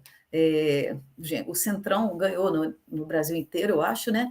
Mas, assim, só de poder votar, né, gente? Já é uma coisa que nós não pudemos durante muito tempo, né? Aí é isso, eu acho que a festa, ela é insubordinada, adora festa, sabe? É rebelde, é o lugar onde você consegue ter força, né? Obrigada pela resposta. Imagina. Quando tiver a Bate-Cu no Rio de Janeiro, você vai lá. Quero, por favor. Vem, Zé Gabriel. Tá sem áudio. Bom dia, pessoal. Bom dia, Luciano. Bom dia, Leonardo. Olha, muito linda a trajetória toda que você conta, assim, sabe? Muito coerente, assim, e muito bonito de observar, sabe? E a minha pergunta é o seguinte: eu observei bastante, o que me chamou mais a atenção foi a importância do coletivo, né? Da presença das pessoas, da união das pessoas. Isso me chamou muito a atenção. E eu gostaria de saber um pouco da sua experiência de coletivo, de movimentação de pessoas, de coletivo, nessa sua trajetória. E nisso eu queria colocar um contraponto também, que no semestre passado, aqui nessa mesma disciplina, a gente estava discutindo as relações de trabalho na música, e aí que muito costumeiramente, né, aponta-se como o futuro da música, o futuro das relações profissionais, como uma nova rede social ou um novo NFT, enfim, a coisa sempre aponta assim para tecnologias e soluções digitais, né, e aponta para toda essa mediação das redes, enfim, né, e que gera sempre um trabalho individual, né. Então, né, de você reforça a sua própria rede, a sua própria marca, enfim, a gente está observando aí isso em ação, né, essa implantação. Então, planta-se muito isso, assim, esse individualismo e esse tecnologismo digital, assim como saída. E eu tenho, enfim, nos estudos que eu fiz lá naquele período, lá estava pensando também sobre tecnologias, né? Então, que geralmente usa essa tecnologia para falar de tecnologias digitais, essas coisas assim, né? Mas uma reunião, por exemplo, assim, é uma tecnologia social também, né? De reunir as pessoas e movimentar, propor as suas próprias criações. Nossa, isso é bárbaro, né? De você juntar as pessoas para validar as suas próprias criações em coletivo, isso é muito legal, né? E é totalmente o contrário do que é rezado hoje em dia, né? Então, eu gostaria que você falasse um pouco da sua experiência dessa movimentação de coletivos, as partes boas, os desafios, enfim, desse um panorama assim dessa atuação como agitador de coletivos aí dessa tecnologia social que é a movimentação, a festa, né? Nossa, o primeiro logo que me catou, né? Eu sempre brinco assim que eu sou agitador cultural, né? Eu agito a cultura, né? Fico são bobeira com os amigos que trabalham no eixo da cultura hoje, como eu tenho atuado, né? É legal essa pergunta. Eu acho que assim, o próprio grupo de estudo pesquisas etnomusicológica negou é uma dimensão de coletivo, né? E que tem essas diferenças. Tem uma parte da tese que é muito interessante, né? Que a gente fala das tretas todas que a gente tinha nos nossos encontros. De treta, dedo na cara, briga, um gritar com o outro, bater 3 palmas. Isso acontece. Se não acontecesse se não fôssemos seres humanos, né? E aí é interessante, porque a gente se humaniza no nosso trabalho também, na nossa pesquisa, né? No sentido de que somos diferentes, pensamos diferentes, mas temos uma confluência. E a lá, Nego Bispo, né, que também nos ensina, né, esse lugar das confluências entre indivíduos e vidas, né? De trazer isso para uma realidade muito comum, né? Além do próprio Negou, né, que a gente segue persistindo, segue se encontrando, eu vou dizer assim, que eu sou uma pessoa, talvez a Elu, Kobe, Vinícius, que me conhece um pouco mais de tempo, eu sou aquele que não sei trabalhar sozinho, de jeito nenhum. Eu tenho uma pegada muito participativa, uma pegada muito colaborativa, tentando trazer sempre uma horizontalidade e uma relação mais equânime nas decisões e e até nas provocações, né? Porque tem dois sentidos que, para mim, me passam. Primeiramente, se tem pessoas negras, eu tenho que respeitar o sentido de uma reparação histórica, que nem todo mundo está no mesmo lugar. E o segundo outro lugar é de que a escuta coletiva e o pensamento de paradigmas outros são muito importantes. Então, isso, de alguma forma, eu levo para os meus trabalhos, né? E aí, hoje, eu atuo em 2 lugares. Um na diretoria de ações educativas da Baticu, que os próprios fundadores da Baticu me convidam para assumir essa diretoria. Então, de alguma forma, né, eu tenho um grupo, né, que eu administro, e às vezes eles até me sacaneiam. Nossa, você nem parece o nosso diretor, parece mais colega de trabalho que diretor. Eu falei, então, acertei o lugar, né?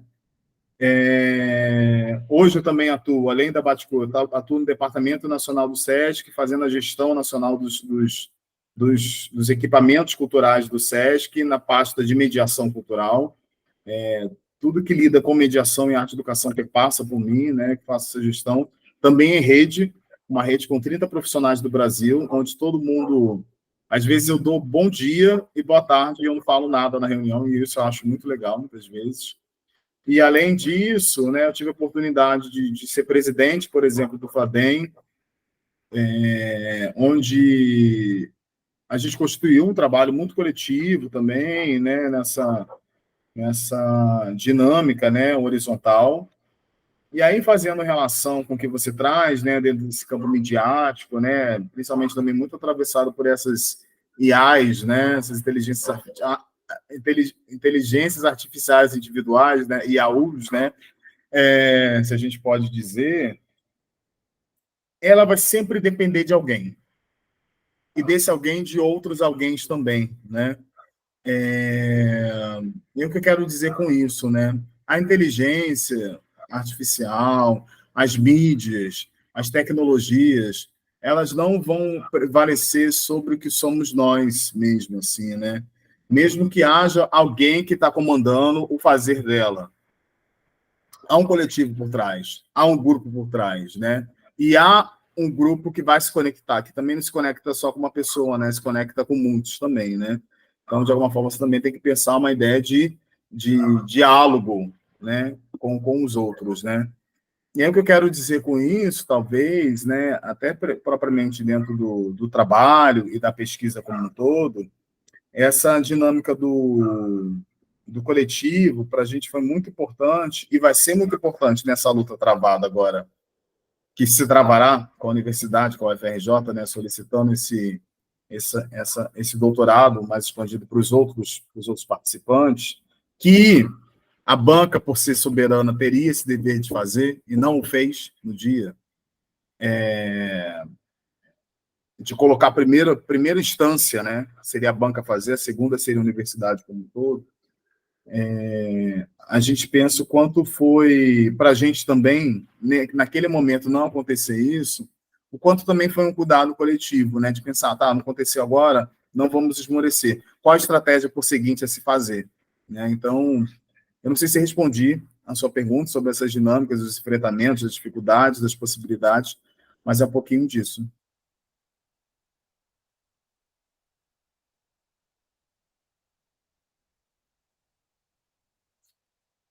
Se você está tentando abrir um conta. Legal, pronto. Obrigado, Leonardo.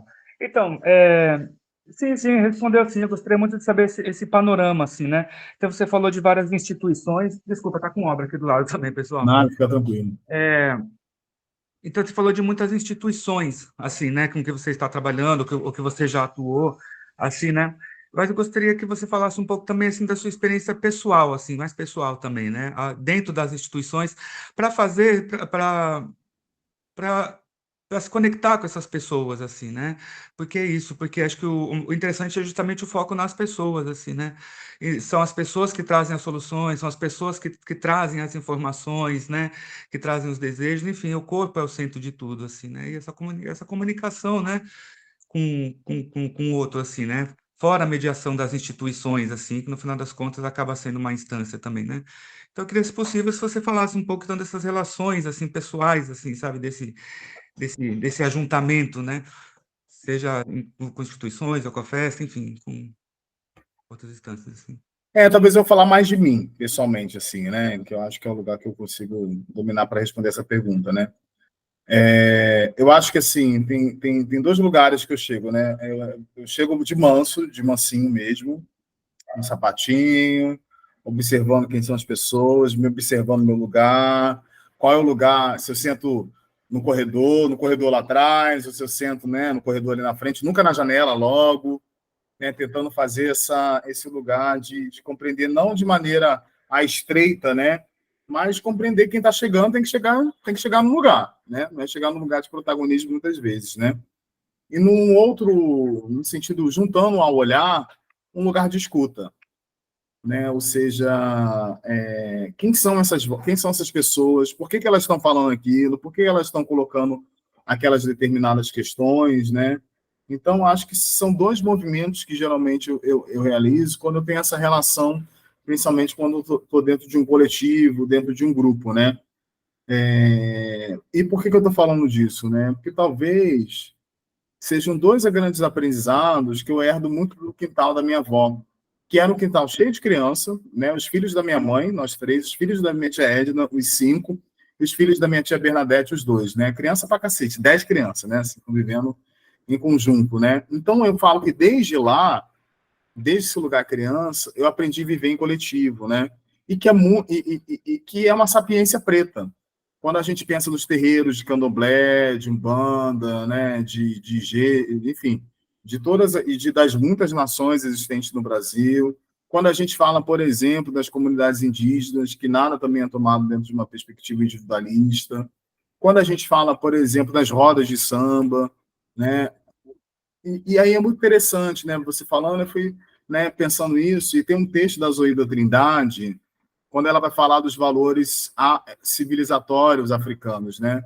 E ela fala da perspectiva de coletividade e circularidade como uma matriz desse valor civilizatório que está muito implícito e muito presente na vida das pessoas negras, direto ou indiretamente. E, logicamente, principalmente nós, pessoas negras, que somos algumas, muitas delas, que somos atravessados por pobrezas extremas, é na coletividade que a gente consegue insistir e persistir na vida. E eu estou falando de não passar fome individualmente, de não ter moradia individualmente, né? Porque, às vezes, numa casa de uma tia, com mais 7, eu tinha como entrar. Talvez, na casa da minha madrinha, com mais 12, tinha mais um prato de comida. Então, assim, o senso de coletividade para nós, pessoas negras, ele é muito personificado e muito presente em nossos cotidianos. Acho que é um pouco disso. Com certeza, obrigado, viu? Nada, imagina. Tamo aí. Mr. Kolbe? Então, Léo, eu tava na dúvida de fazer ou não essa pergunta, mas essa tua última fala assim, me trouxe muito para a questão que eu quero levantar, que é a seguinte: você falou dessa coisa do chegar, né, da coletividade e do chegar. A gente que é negro, principalmente a gente que é negro e está em espaços que são espaços da branquitude, assim, a gente sabe bem o que é chegar num espaço que é negro ou majoritariamente negro. A gente sabe o alívio que dá, é o lugar de se sentir confortável, né?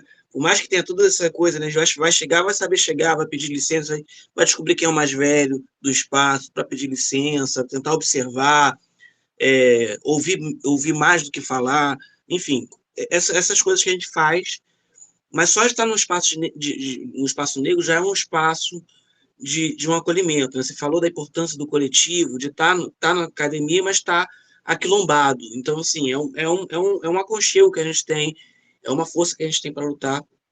Ao mesmo tempo, os espaços de poder são espaços muito tomados pela branquitude. Então, essa branquitude fica muito à vontade. Eu lembro do choque que eu tomei no mestrado, e isso seguiu para o doutorado, mas o choque foi no primeiro momento, que era aquela coisa assim de texto, vamos lá, próximo, esses aqui são os textos para discussão.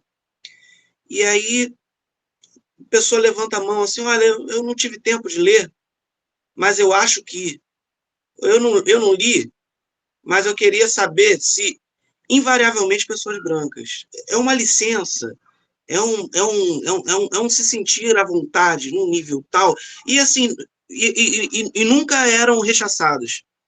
Eram sempre apoiadas. Que bacana que você colocou essa questão aqui tão importante, né?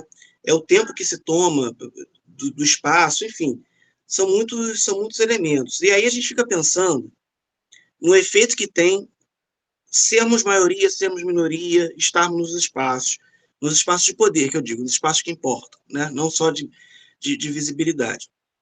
E aí a gente cai numa discussão que a gente teve na semana passada, uma provocação que a Luciana fez, que eu acho que é uma reflexão que a gente faz que é importante, que é a questão da representatividade, né? Que é uma pauta que, ao mesmo tempo, é uma pauta super importante, não é a pauta mais importante nossa, né? A gente está sempre lutando para mudar a estrutura, para tomar os espaços de poder e mudar, né, esses espaços por dentro, mas tem uma pauta que é a pauta da representatividade, que é importante também, e que, ao mesmo tempo, ela é cooptada pelo capital, e o capital vai e cavalga em cima disso. E, ao mesmo tempo, fica parecendo que a gente que está militando, que está construindo nossos espaços negros, parece que a gente está assim, meio bobo, inocente, sem perceber isso, né? Que está muito longe de de ser a realidade, assim. Então, assim, eu queria ouvir um pouco você falar sobre isso, representatividade, assim. Quais são os limites disso e qual é a importância ao mesmo tempo, né? Porque a gente fica num lugar complicado que é de mostrar que a gente conhece a importância, defender isso, porque é importante que a gente esteja representado nos espaços, e ao mesmo tempo mostrar que a gente não está inocente, iludido, achando que a coisa começa e se encerra na representatividade. Queria te ouvir sobre isso. Posso fazer uma pergunta encavalada aqui que eu acho que talvez tenha a ver? R$50 eu estou cobrando, tá? Eu estou pagando. Olha só, desculpa essa pergunta é estúpida, mas assim, dentro disso que ele está falando, da representatividade, de quem são essas pessoas que estariam representando toda uma comunidade ou toda uma etnia, e você o tempo todo aqui falou nós negros, nós negros, nós negros. Existe uma unidade negra, ou a gente pode pensar também que talvez a gente não possa falar genericamente? Duas ótimas perguntas, né? Eu acho que a dinâmica da representatividade, e aí eu falo, coitada da Djamila. Quando fala assim, não é o meu lugar de fala porque eu não tenho representatividade para falar isso. Vai ler a Djamila de novo, porra, tá lendo errado a menina. Tá lendo errado, né? Eu sempre falo assim, porque ela é muito séria quando ela diz... Quando lê, né? Tá lendo errado quando lê. Em geral, não lê. Intelectual, trabalho, estuda, tem uma publicação interessante, né? Principalmente pelo fato seguinte, né? Eu vou dizer de dois lugares, o primeiro e o segundo. O primeiro deles é que não existe, para nós, pessoas negras, representatividade sem proporcionalidade. Se não há proporcionalidade, não há representatividade. Eu falo assim, eu vou dizer assim, o negro bicho me representa. Representa não. Eu tinha que dar coió nele o tempo todo sobre questões de trans, travestis e transexuais. Ou seja, se ele não representa essa parte da nossa comunidade, temos pessoas pretas, travestis, pretas, transexuais, pretas, transgêneros, ele não nos representa. Então, assim, na ideia, o que eu quero dizer com isso, né, num todo, não existe nada de nós sem nós. E aí é o nós coletivo mesmo, né? Isso é muito interessante de dizer. Logicamente, quando eu tenho uma audiência pública dentro de um STF para pautar a dinâmica da continuidade da legislação que trata da obrigatoriedade de uma porcentagem para ingresso de professores nos concursos públicos nas universidades, que é um número muito esdrúxulo, né, diante da demanda e da necessidade de reparação histórica, eu não vou botar 20 pessoas, não vou botar um coletivo de 100 pessoas lá dentro para falar. Esse coletivo vai elencar uma pessoa para levar a pauta do coletivo, não é só pauta individual. Então, isso acho que é interessante assim, de dizer. E aí, um outro lugar. Quando a gente pensa o lugar da supremacia branca do Brasil, tem alguém representando eles? E aí é muito fácil. Não quero conversar com todo mundo, não. O lado de lá, né? Eu quero conversar com um de vocês. Então, essa pauta da representatividade cooptada, né? Acho que o Lu traz isso na aula passada, né? Dentro de uma dinâmica do capitalismo, é algo muito inteligente. E que eu vou dizer, alguns pretos muito otários, burros, esdrúxulos, que, né, porque é preto, deixa de ser burro, de ser otário, né? Porque aí é tirar um pouco da humanidade das pessoas pretas, né? Que umas sucumbem ao racismo, outras, de alguma forma, o enfrentam. Quando a gente vê lá, né, o que estava anteriormente na Fundação Palmares, né, o desserviço que ele fez e o quanto a comunidade negra o rechaçou como um todo. Não era porque ele é negro, né? A mesma coisa como acontece agora com Silvio Almeida. Quando há uma questão, né, de violência sexual, e quando a gente fala das mulheres negras como um todo, qual é a nossa responsabilidade quanto homens em relação às mulheres negras? Houve um posicionamento da nossa comunidade negra, né? Então, também, assim, quando a gente coloca nesse lugar de representatividade, a gente desumaniza o nosso corpo negro. E no sentido de uma coletividade, né, ou seja, de uma proporcionalidade, e quando eu falo também nesse lugar de proporcionalidade, por exemplo, dentro do curso de pós-graduação, hoje tem quantos professores, Lu? Já se desse lá 20. 20, teria que ter 20 pessoas negras, 20 pessoas indígenas. E não um professor negro, não um professor indígena, já vencemos. Tá ótimo. No caso, nenhum, né? No caso, Nenhum, né? Nem indígena, nem negro. Vitianzo falou que vai me indicar. Quero ver se ele vai tomar vergonha na cara dele. Já foi pouco também, assim. Vamos ver. Mas é nessa... E também vai ser ruim, porque é tinha que indicar 5. Né? Tinha que indicar 10, né? Para a gente ter uma proporcionalidade também, né? E eu estou falando de um lugar também de uma proporcionalidade, não somente de pessoas, mas uma proporcionalidade epistemológica, sobretudo, né? Quando eu mencionava a questão de uma disciplina, 2 anos de disciplina, com nenhum pensamento negro, vem cá, gente, tem 10 autores aí, vamos botar uns 5 pretos, uns 5 indígenas. Mas, Léo... Voltando sobre a gente, né? Por que não colocar a gente, né? Mas botar na pós-graduação é muito fácil, porque é isso, né? É trabalho voluntário, né? Nem todo mundo sabe, mas o trabalho na pós-graduação ele é trabalho não pago, quer dizer, para o professor universitário ele faz parte lá da carga horária, do relatório, mas não ganha mais dinheiro com isso. E quem não está ligado a uma instituição, né? No caso você que está no SESC, você não vai ganhar nada. Nada. Né? Então, assim, eu acho que o espaço é a graduação, porque lá, né? Vai. Não, bom você falar isso, é a graduação, e ao mesmo tempo também a responsabilidade com os concursos públicos que estão para acontecer. Quem que a gente vai colocar?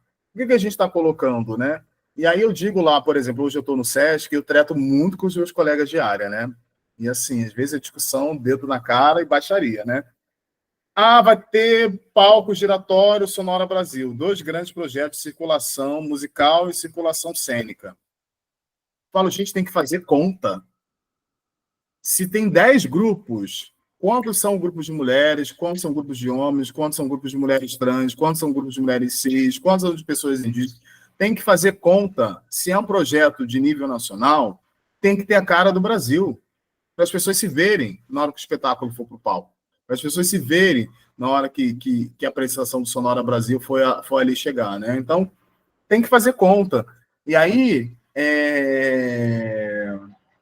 eu vejo muitos colegas de área, e até hoje, dizer assim, que aquilo bem que a gente fala, né, de um mito, que Abdias denunciou de mito de uma democracia racial, que parece que está tudo bem, e não está porra nenhuma, e ao mesmo tempo também existe, daquilo que existe um racismo à brasileira, quando se pergunta assim, você é racista? Eu não. E no Brasil existe... o Brasil é muito racista, né? Então, assim, ninguém quer assumir o lugar. E aí ninguém quer assumir o lugar, principalmente nesse lugar. Quem estão nas bancas dos concursos públicos? Quem está olhando para as pessoas que estão nos concursos públicos? Qual a reparação histórica que está sendo pensada nos concursos públicos? Qual é a manutenção do privilégio que está sendo pensado nos concursos públicos? Né? E aí o colega, ia falar do colega, o colega questiona muito ainda hoje a questão da cota. Nessa última vez eu mandei ele tomar no cu. Meu amigo, vai tomar no cu, não quero ouvir você falando disso mais não. Você é burro, você não entende, então não quero conversar. E aí, no sentido de tensionar, mas a gente nunca precisou de cota. Eu falei assim, meu irmão, deixa eu te falar uma coisa, a escravidão acabou ontem. E quem me escravizava era você. Então, assim, nessa dimensão, qual é o exercício político que é necessário se fazer para o ingresso de mais professores indígenas e de mais professores negros dentro da universidade, né? Esse exercício não tem sido feito. A gente observa os últimos concursos e quem está entrando na universidade pública brasileira. É tudo colegagem, é tudo manutenção do privilégio, é tudo continuidade de uma oligarquia à brasileira. Não sei se respondi vocês, mas é o que eu penso por aí. Respondeu sim. Embora algumas perguntas não tenham uma resposta única, né? É uma discussão contínua, né?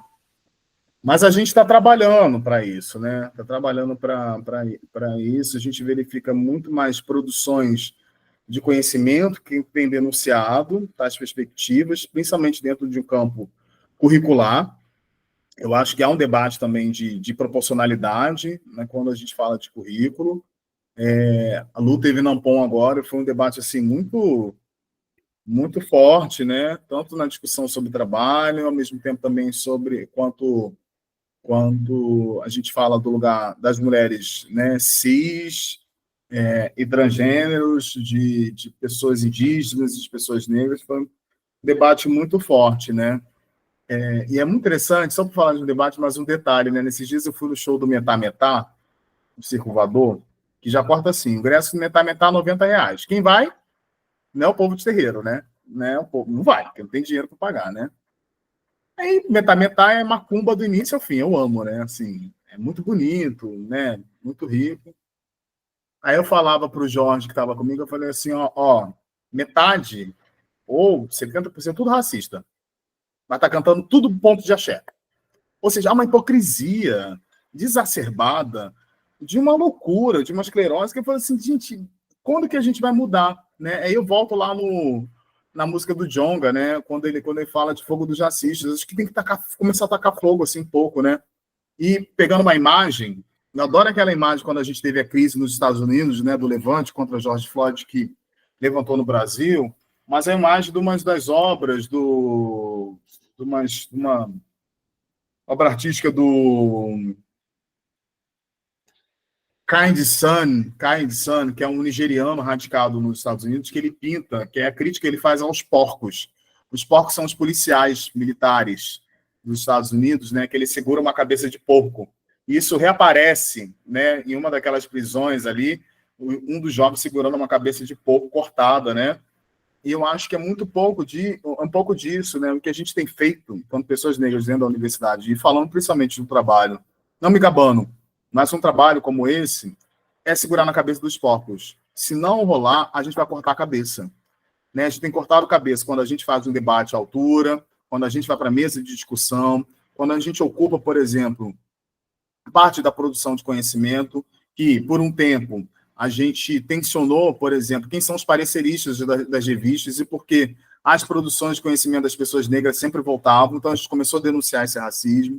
Então, assim, a gente está fazendo, a gente está se movimentando, né? Às vezes, a gente consegue ir mais além, volta 10 passos, consegue 20, volta 5. É um acerramento cotidiano, mas a gente está fazendo. É para também a gente não deixar de ver que a gente está fazendo. Isso é legal, né? Mas eu falo de uma questão ética, né? Qual a responsabilidade com a nossa pesquisa, né? Como, por quê e para quem a gente desenvolve pesquisa. No segundo lugar, é a dimensão estética mesmo, né? Dentro das escolhas estéticas sonoras que a gente está escolhendo, né? Qual é a nossa responsabilidade social de uma pesquisa muito profunda, de que forma, como, por quem foram produzidas essas músicas, né? Igual eu falei com a Josiana agora há pouco tempo, né? E dentro de uma inflexão étnica, sobretudo, eu acho que também, não somente para as pessoas negras que se racializam o tempo todo, o muito importante também é a discussão da racialização também de vocês, pessoas brancas, né? É de se colocar. A gente vê muita pesquisa que a gente não sabe nem quem é o pesquisador numa introdução, né? Então, acho que, assim, se apresentem, falem quem é você, né? Quais são as tensões que você está levando para a sua pesquisa. Então, são 3 vetores muito importantes, né? Que no percorrer da minha formação como mestrando e depois como doutorando também foram muito significativas para a minha produção de conhecimento e cada vez para me tornar mais pesquisador e mais professor, né? Por isso também me compreender como professor pesquisador. Então, é isso que eu queria deixar para vocês e foi um privilégio, assim, estar aqui com vocês nessa manhã, discutir, tensionar questões e, ao mesmo tempo, também operar outras configurações de mundo diferentes dos dias de destruição que a gente está vivendo hoje, parafraseando Dona Beatriz Nascimento. Então, muito obrigado. Estamos aí. E obrigado, Lu, mais uma vez. Sabe que eu sou facinho, pode me chamar sempre. Facinho, mais ou menos. A agenda é complicada, né? Ô, Léo, super obrigada. Eu acho que foi muito acertado assim, o convite que a gente fez para você. Obrigadão. Beijo.